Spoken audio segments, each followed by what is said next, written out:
오늘은 벌써 창세기 창조 이야기 5번째 시간이 왔네요.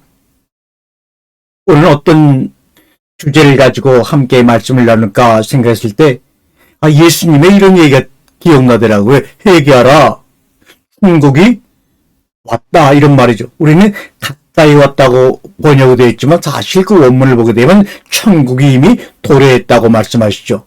천국. 그러면 천국이 무엇인가? 우리가 장례식에 가거나 아니면 뭔가 어려움이 있을 때 걱정하지 마세요. 아버님은 다 천국에 가셨을 거예요. 그러면 이 지구라는 땅덩어리에 살다가 우리가 죽으면 다른 우리가 알지 못하는 어떤 장소로 이동하는 것인가? 슬픔도 없고 고난도 없는 어떤 장소가 있어서 글로 가는 것이 천국인가? 물론 여러 가지로 다양하게 생각할 수가 있어요. 많은 종교에서도 다양하게 얘기를 하죠. 그런데 중요한 것은 우리가 믿는 사람으로서, 예수님을 믿는 사람으로서 성경에서는 천국을 무엇이라고 말하는가, 이것이 사실은 우리에게는 중요한 일이죠. 천국은 그러나 성경에서 말씀하기를 죽은 다음에 가는 장소가 아니라는 거예요. 천국은 우리 예수님께서도 공생애를 시작하면서 천국은 이미 도래했다, 이렇게 말씀을 하셨잖아요. 세례 요한이 신 광야에서 천국이 가까이 왔다, 천국이 이미 왔다, 그러니까 너희들은 메타노이아, 회개하라, 이렇게 말씀했거든요. 이 구절을 그대로 예수님께서 40일 금식하시고 그 다음에 시험을 다 받으시고 나서 첫 번째로 한 말씀이 바로 이 말이에요. 세례 요한이 한 말, 천국이 가까이 이미 와 있다. 그러면 여기서 천국이 뭐냐, 이 얘기입니다. 그런데 우리는 천국이라는 그런 단어가 한자로는 따지면 하늘에 있는 나라라는 뜻인데, 이 하늘에 있는 나라가 뭐냐? 한번 조금씩만 생각하고 넘어가면 참 좋을 텐데요. 이 하늘의 나라, 하늘에 있는 나라, 천국, 이것의 기원을 따라가다 보면 어디로 갈 수밖에 없냐? 창세기 2장으로 갈 수밖에 없어요. 인간이 맨 처음에 창조가 되었을 때 참으로 거기엔 귀한 하나님의 뜻이 있었죠. 그래서 창세기 2장 8절에 여호와 하나님이 그 옛날에, 이 미케뎀이 동쪽이라는 뜻도 있지만 사실은 아주 옛날에 우리가 할머니가 우리들을 정말 무릎에 대놓고 옛날에 하는 그 옛날 얘기한다는 그 옛날이라는 뜻도 바로 동쪽이라고 번역된 미케뎀이라는 말 속에는 들어가 있죠. 그 사람을 창조하시고 동쪽에 있는 에덴의 정원으로 사람을 인도했다. 이것이 어떻게 보면 천국 하늘나라의 기원이죠. 그래서 창세기 2장으로 가볼 수밖에 없는 겁니다. 거기에 가보면 이렇게 원문이 되어 있어요. 간보에덴. 이 문장을 해석하자면, 아니 직역을 하자면, 여기서 간이라는 말은 무슨 뜻이냐? 가든, 정원이라는 뜻이고요. 보에덴이라는 말은 에덴이라는 지명에 있는 정원이라는 말입니다. 간보에덴. 그러니까 에덴 동산이 아니고 에덴이라는 지명에 있는 하나의 정원이다, 이런 말입니다. 이 간이라는 단어, 이 히브리어로 이게 간 그러면 유치원입니다. 우리나라 말로 말하면 유치원입니다. 어린 아이들이 가는 장소를 간이라고 얘기했습니다. 그걸 또 정원이라고도 번역했죠. 그런데 이 간이라는 단어가 참으로 신기한 단어예요. 이 간이라는 단어가 아주 오래된 신조어거든요. 그래서 간 일라딤 하게 되면 뭐라고 번역을 하느냐? 아이들의 정원, 이렇게 번역할 수 있어요. 그러므로 하나님이 아담을 지으시고 간부 에덴이라는 지역에 있는 정원으로 데리고 가셨다 한다 그러면 이 간이라는 것이 유치원이라는 말도 되고 간 일라딤 하면 아이들의 정원이니까 그 데리고 간 그 아담은 아마 우리가 생각할 때 어린 아이였다라는 것을 충분히 생각할 수 있어요. 그 어린 아이에게 또 주님께서는 창세기 2장에 보게 되면 선악의 알매 지식의 나무를 먹지 말라 한 것을 그 연령대를 보게 되면 아이 정도의 어린 나이가 아니었을까라고도 유추해 볼 수 있어요. 우리 주님이 말씀하시잖아요. 천국은 이미 왔어. 왜 이것을 모르냐? 이 말이 답답한 심정을 주님께서 얘기하라. 천국이 가까이 왔다라고 말씀하시는 거예요. 얘들아 정신 좀 차려. 이게 회개하라는 메타노이아의 어원입니다. 회개하라. 정신을 좀 차려라. 제정신을 좀 차리십시오. 이게 회개하라는 뜻이에요. 그러면 좀 어원을 따져볼까요? 먼저 에덴이라고 하는 단어를 보겠습니다. 이 에덴은 히브리어가 아니라 사실 시메르어에서 빌려온 단어예요. 고대 메소포타미아의 평원적, 아주 농사짓기 좋은 아주 평원적인데 그 평원적을 뭐라 그랬냐? 에덴이라고 그랬습니다. 이 단어를 빌려와서 에덴이라고 우리가 발음하고 있는 거죠. 에덴은요, 그 당시 그 메소포타미아에 있는 지역인데 계곡에 그 유프라테스 강과 티그리스 강이 만나서 흐르는 아주 물이 흐르는 특별한 장소예요. 물과 목초지가 있는 특별한 장소를 수메르 사람들은 에덴이라고 불렀어요. 에덴이라는 장소가 있는 바로 간이었다, 정원이었다 이런 말이죠. 그러면 이 정원은 또 뭐냐? 이 정원이라는 개념을 처음 만들어낸 사람이 누구냐? 아마 여러분이 많이 들었을 거예요. 페르시아 제국을 창건한 성서에 등장하는 이사야서에 등장하는 고레스 왕입니다. 고레스 왕.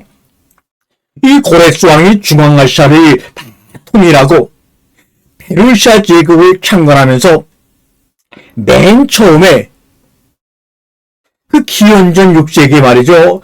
그와 경쟁하던 이란의 또 다른 나라가 있는데 그 나라 이름이 뭐냐면 메디아라고 하는 나라였어요. 이 메디아에 있었던 아스티아게스라는 왕을 물리치고 이제 이 고레스 왕이 이란 전체를 다 중국을 통일합니다. 그러면서 첫 번째 수도로 어디를 정했느냐? 파사르 가데라는 지역이 지금도 있는데 거기를 이란을 통일한 통일 이란 나라의 수도로 정했습니다. 파사르 가데라는 말은 페르시아 사람들의 말로 빌리면 주둔하는 장소, 이런 뭔가가 주둔하는 장소, 군대가 주둔하는 장소 이란 뜻입니다. 그런데 이 고레스 왕은 다리우스 왕 때 믿었던 조로아스터교를 제국의 종교로 만들지 않았습니다. 그래서 고레스 왕 때는요, 유대교도 믿고 바빌론 종교도 믿고 그랬거든요. 이 파사르 가데라는 곳에서 중앙아시아와 터키와 이스라엘과 그 주변 지역을 전부 다 고레스 왕이 통일하면서 자기가 정복한 나라들의 아주 진귀하고 아름다운 식물들과 다양한 종류의 동물들 다 이 파사르 가데로 잡아왔어요. 이 파사르 동물들을 잡아와서 이 파사르 가데 간이라고 하는 정원을 만들었습니다. 이 파사르 가데라는 수도 안에 정원을 만들었어요. 아주 특별한 정원이었어요. 이 정원 안에는 동서남북 사방에서요 물이 막 흘러오고요. 물이 흐르는 그 중간에는요 전부 아름다운 나무들 심어놓고 동물들이 거기서 많고 뛰놀게 만든 그런 최초의 정원이었어요. 이 최초의 정원을 고레스 왕이 뭐라고 그랬냐? 파일이 나의 자, 파일이 나의 자. 이 말은 무슨 말이냐? 이 둘레가 담으로 쌓인 장소다. 그래서 파일이 나의 자라고 불렀습니다. 둘레를 담으로 쌓아서 구별된 장소로 만들었다 이런 얘기죠.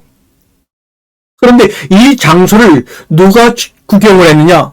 여러분도 아세요. 소크라테스의 제자이면서 플라톤의 동문이었던 소크라테스의 수제자였던 크세노폰이 어느 날 페르시아의 군인으로 간 거예요. 크세노폰이 가서 봤더니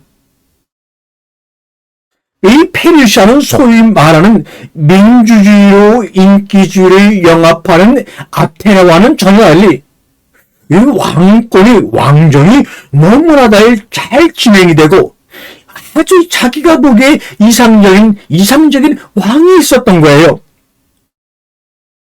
근데 거기서 크세노폰이 뭘 봤냐?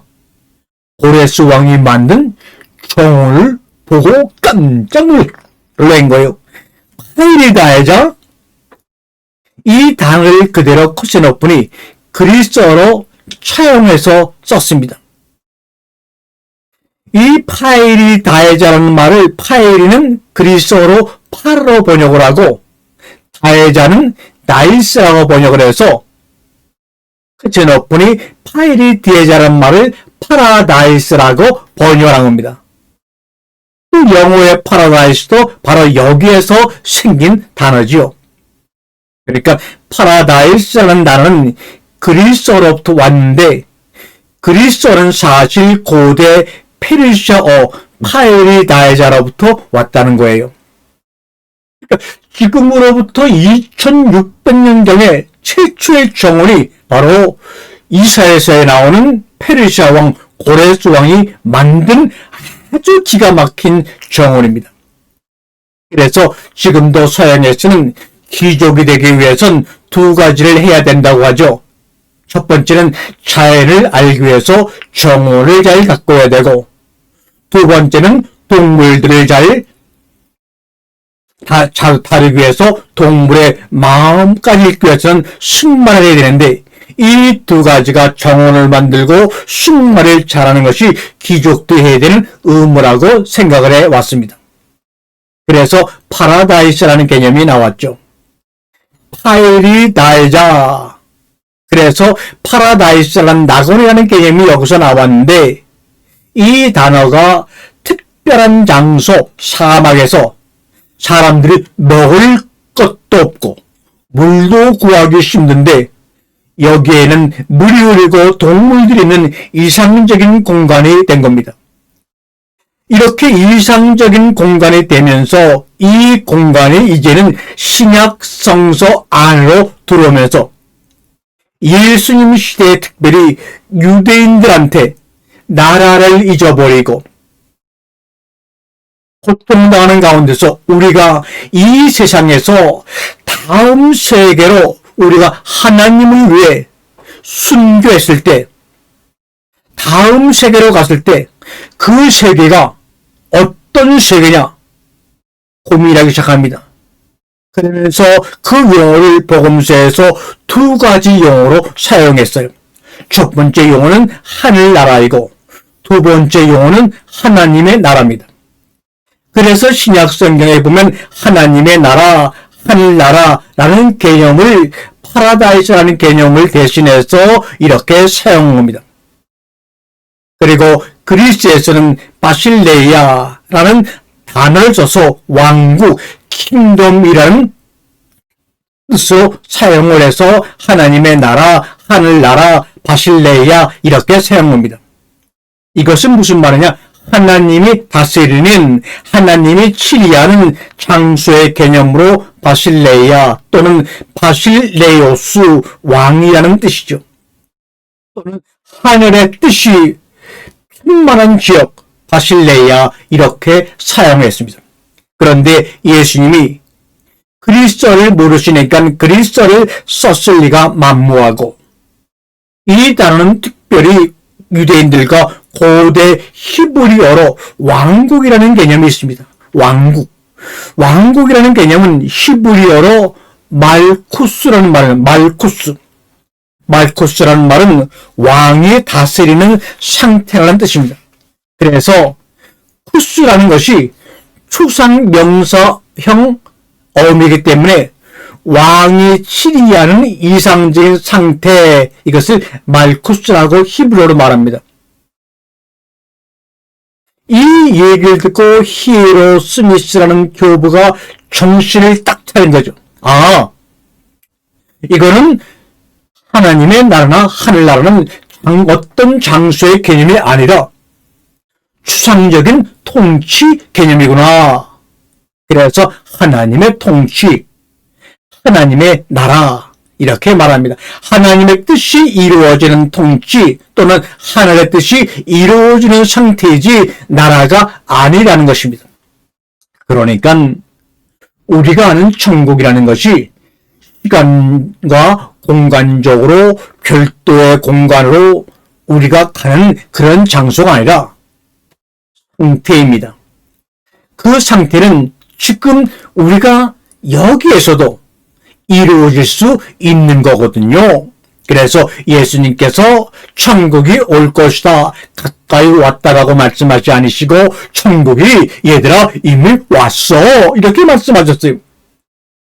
내가 왔으니까 천국에 다스리는 주인은 바로 예수님이시니까 내가 왔기 때문에 메탄노이야, 빨리 깨어나, 빨리 정신을 차리고 나를 마중해서 나와 함께 동행하자, 이렇게 말씀하신 것이 회개하라, 천국이 가까이 왔다, 이렇게 우리 예수님이 말씀하신 거예요. 그래서 이 천국은 정원인데, 그런데 여러분 보세요. 저도 시골에 갈 때 앞마당에 이 잔디를 깔아놨었는데, 아니 이게 비가 오거나 하게 되면 하루만 해요. 아니 잔디보다 잡초들이 그렇게 밤새 자라는지, 그 잡초 하나하나 다 뽑고 잔디를 관리하는데 이게 정말로 쉬운 일이 아니더라고요. 그렇죠. 여러분, 정원을 하루 이틀 안 가꾸면 풀이 막 자라나서 표시가 나요. 정원은요, 매일 가꿔야 돼요. 본의 아니게 잡초들이 바람 때문에 날라와요. 천국은요, 매일매일 가꿔야 할 정원이 되는 거예요. 본의 아니게 벌레도 오고, 때로는 메뚜기도 날라오고, 개미도 오고, 그런데 그런 거를 잘 가려내야 되는 거예요. 다시 말하면 잡초를 잘 깎아줘야 돼요. 거기에 때로는 약을 뿌려야 되고, 세심한 눈으로 그것을 지켜봐야 합니다. 그래서 천국이라는 것은 어떤 장소가 아니라 어떤 상태인데, 다시 말하면 천국은 우리 삶의 일상의 깨어남이다, 각성이다, 이 말입니다. 세심하게 보는 것이다. 이거의 각성, 깨어남. 하나님께서 하나님께서 이 야훼 기자에 의하면 천국을 만드시고 에덴 동산을 만드시고 인간을 거기 두게 하셨잖아요. 그런데 인간이 로봇가 아니지 않습니까? 매일매일 가꿔야 될 사람으로, 잡초도 뽑고 씨도 뿌리고 할 노동하는 사람으로 거기 두셨다. 이게 바로 에덴의 에덴에 있는 정원이라는 이런 개념입니다.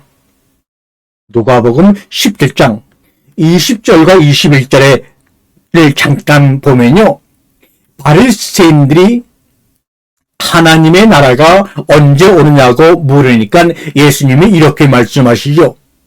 하나님의 나라는 눈으로 볼 수 있는 모습으로 오지 않는다, 이거예요. 보아라, 바리새인들아, 여기에 있다, 저기에 있다, 말할 수 없다. 보아라, 하나님의 나라는 너희 가운데 있다 라고 말씀하였어요. 너희 가운데 있다, between, 너희 사이사이에 있다, 그 말이에요. 하나님의 나라는, 천국은 바로 인간과 인간, 사람과 사람 사이에서 구축되어야 할 관계입니다. 천국은 바로 너와 나 사이의 between 관계입니다. 천국은 영어로 말하면 between 사이입니다. between.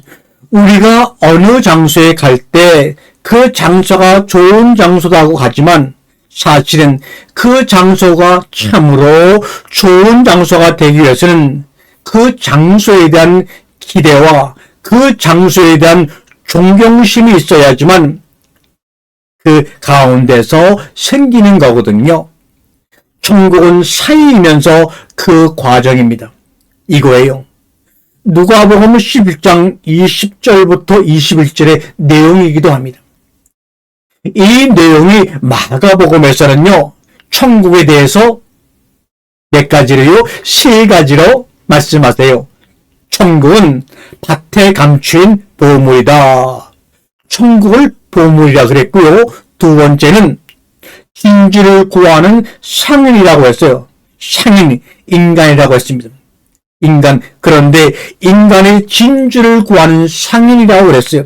세 번째는 천국은 그물을 던져 많은 물고기를 끌어올려서 줄일 만한 물고기를 추리는 것, 즉 취사선택이다. 이 세 가지로 천국을 마가복음에서는 이야기하고 있습니다. 그렇습니다. 천국은 어떤 특별히 구별된 장소로 우리가 들어가서 영원히 즐기는 장소가 아니라 천국은 프로세스다. 과정이다. 이 말입니다. 마태복음 13장 내용을 보게 되면 신기하게도 단테 신곡이 생각나더라고요. 단테는 이렇게 신곡에서 얘기하죠. 천국까지 가기 위해서 반드시 거쳐야 되는 두 장소가 있다고 말합니다. 그게 바로 인페르노, 지옥입니다. 지옥을 가지 않으면 그 다음 단계인 파가토리오, 연옥에 못 가고 연옥을 거치지 않고는 천국을 못 가는 거라고 거기에 나오죠. 그러니까 이 인페르노, 지옥을 보면 인간들 마음속에 있는 그 자기의 이기심으로 가득 찬 다양한 것들을 낱낱이 지옥에서 하나하나 제거하고 맞서야지만 내가 변화의 가능성 있는 파가토리오, 연옥으로 들어가는 거예요. 그렇다면 바로 천국은 어떻게 말하면 지옥이라고도 이야기할 수가 있어요. 증오와 자기 이해심과 용서하지 못하는 마음들이 가득 찬 것들을 하나하나 덜내고 제거하는 창조의 과정을 거쳐서 들어가는 곳이 바로 천국이다. 그런 의미에서 천국은 어떻게 말하면 지옥이다. 이 말이에요. 그런데 지옥이 우리 삶에, 여러분과 제 삶에 다가오는 시련이나 고통이 제가 맨 처음에 말씀드린 어떤 의미가 그 안에서 없다면 그 고통이 그대로 지옥으로 끝나요. 그런 의미를 발견하지 못하거나 그런 의미가 없다면 우리의 고통과 시련이 뭐가 되느냐? 지옥이 되는 거예요. 그러나 그 지옥으로 지나가는 과정 속에서 그 안에서 의미를 발견한다면 우리의 고통과 시련이 뭐가 되느냐? 천국으로 가는 과정이 된다. 이 말이에요. 그래서 제가 이제 마태복음 이야기를 다시 한번 해볼까요? 하늘나라는 마치 밭에 숨겨놓은 보물과 같다. 천국은 첫 번째 농부에게 밭이라고 하는 것은 자기의 삶이요 일상입니다. 이것이 지겨운 일상이 되기도 하죠. 특별한 시간과 장소가 아니라 내가 먹고 살기 위해서 우리 가족의 생계를 위해서 모든 것을 참아내고 나를 극복해야 되는 일상입니다. 일상이 아닌 신기한 세상을 천국이라고 누가 말한다면 가짜예요. 가짜. 거짓이에요. 이거의 천국은 우리의 일상입니다. 그러니까 천국의 첫 번째 특징은 일상성이에요. 보통 사람들은 천국은 죽은 다음에 특별히 가는 장소라고 생각을 합니다. 그래서 살아가면서 일상을 무시해버릴 때가 너무나 많이 있어요. 그래서 어떤 극단적인 이슬람 근본주의자들은 자기가 천국에 간다고 신뢰를 당해서 그런 자살폭탄, 이것을 감행하지 않습니까? 일상이라는 죽은 다음에 가는 장소라고 생각을 하니까 그렇게 무지무지한 폭력을 행하는 거예요. 그러니까 천국은 첫 번째 일상 여러분의 밭입니다. 그러니까 여러분의 밭을 천국으로 봐야 된다 하는 겁니다. 그런데 밭을 왜 천국으로 봐야 되느냐? 천국이 그 밭 안에 진주로 보화로 숨겨져 있기 때문이지요. 두 번째 특징은 감춰져 있는 겁니다. 은익성. 그게 전부 모든 사람한테 열려져 있으면 천국이 아니죠. 감춰져 있어요. 그 안에 내 일상이 하나님이 주신 유일한 장소와 시간이라는 것을 의식하고 깨닫는 순간 그 장소가 천국이 되기 시작한다는 겁니다. 두 번째 은익점을 말씀을 드렸어요. 세 번째, 만약에 은익된 어떤 숨겨진 어떤 보물들, 여러분과 내가 이제 내 밭을 갈다가 이 밭을 갈다가 어떤 보물을 발견했어요. 그러면 이 밭을 열심히 갈아야 되고 그걸 발굴해야 되고 이런 일련의 행위를 열심히 다 해야 합니다. 그래서 여러분과 제가 어떤 무슨 직업을 갖든지 자기가 가진 직업에 집중을 해서 내 삶의 의미를 찾겠다고 깊게 들어가면 걸려 나오는 게 뭔지 아세요? 바로 하나님의 나라 천국입니다. 그게 바로 진주요 보물입니다. 여기서 보물이라는 말인데 보물은 무슨 다이아몬드나 금덩어리가 아니라 여러분의 삶에 있어서 여러분 각자가 추구해야 될 궁극의 삶의 의미인 것 같아요. 그게 천국입니다. 그것을 우리가 갖고 있으면 순교할 수가 있어요. 그랬더니 어떻게 했습니까? 그거를 발견해야 돼요.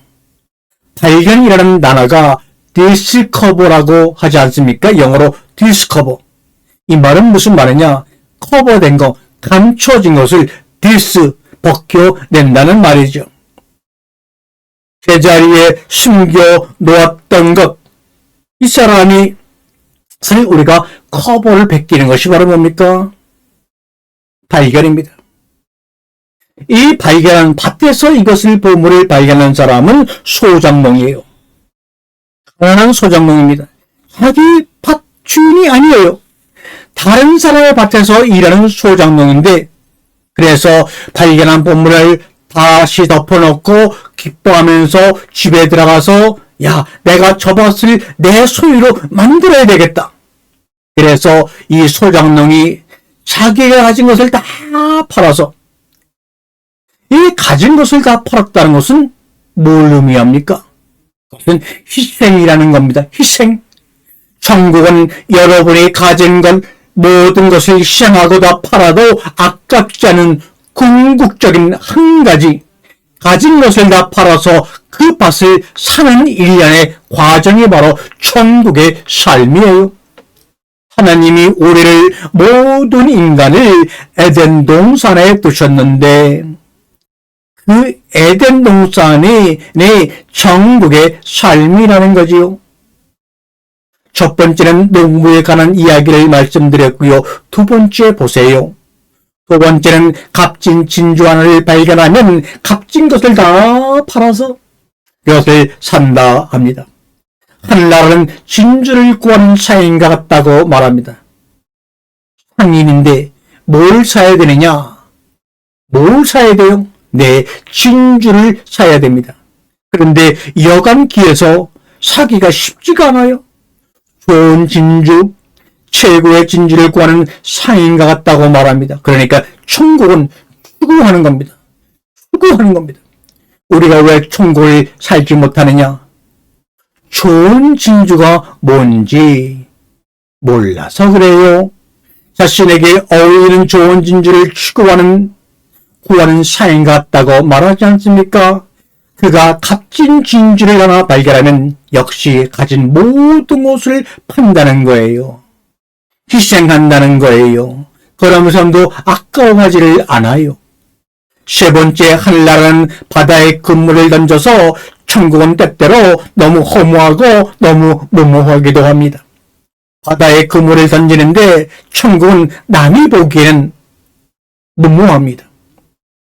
거기에 그물을 딱 던지면 항상 좋은 고기만 얻으려고 하잖아요. 그러나 그렇지 않죠. 세상의 삶이라는 것이. 좋은 고기를 잡을 확률은 100분의 1도 안 될 거예요.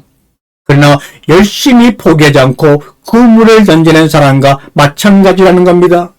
99번, 999번을 실패해도 계속 던지는 과정이 바로 하늘나라의 삶입니다. 최고의 피아니스트가 연주를 열어서 우리한테 그 짧은 한 시간을 들려주기 위해서 제가 생각하기에는 10만 시간을 연습했을까? 10만 시간의 그물을 던질 때 큰 시간 연주할 수 있는 바다에 던지십시오. 온갖 글을 잡아 올리는 것 같습니다. 성경을 읽고 100번 읽고 100번 질문하고 하는 가운데서 한 번 나에게 절실한 문장 하나를 건져 올리는 것이 바로 천국인 것입니다. 그물이 가득 차면 해변으로 끌고 오지요. 그러나 이게 다 좋은 고기가 아니거든요. 좋은 것은 건지고 나쁜 것은 다시 바다로 되돌린다. 저는 이걸 읽으면서 천국은 프로세스 과정이라고 깨닫게 되었습니다. 천국은 자신의 삶에 있어서 최고의 보물과 최고의 진조와 최고의 물고기를 찾는 과정이다. 천국을 우리가 살아내지 못하는 것은 이 세 가지가 없기 때문이에요. 내 삶에. 그리고 천국은 아까도 말씀을 드렸지만 파일이 나해자라고 해서 최초의 정원을 고레스 페르시아의 제국의 창건자가 만들어진 파이르 나해자예요. 천국은 아주 사막 지역에 구베레스에서 만든 물을 끌어다 대고 나무를 심고 온갖 진귀한 동물들을 다 갖다 놓은 정원이에요. 이거예요. 천국이라는 에덴 동산하고 다 연관되는 개념입니다. 그래서 천국은 어디에 있느냐? 천국은 어디냐?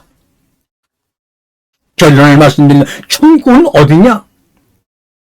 힌두 전설에 보면 옛날에는 모든 인간들도 신들이었는데 신들이 자꾸 자신이 신인지를 모르고 다르게 행동을 하니까 신성을 감춰놔야겠다 회의를 했다는 겁니다. 우리가 인간들이 가진 신성, 각자의 가진 신성을 어디다 감출까 했더니 그러면서 회의를 진행했더니 어떤 신은 에베레스트 산에다 감추십시다.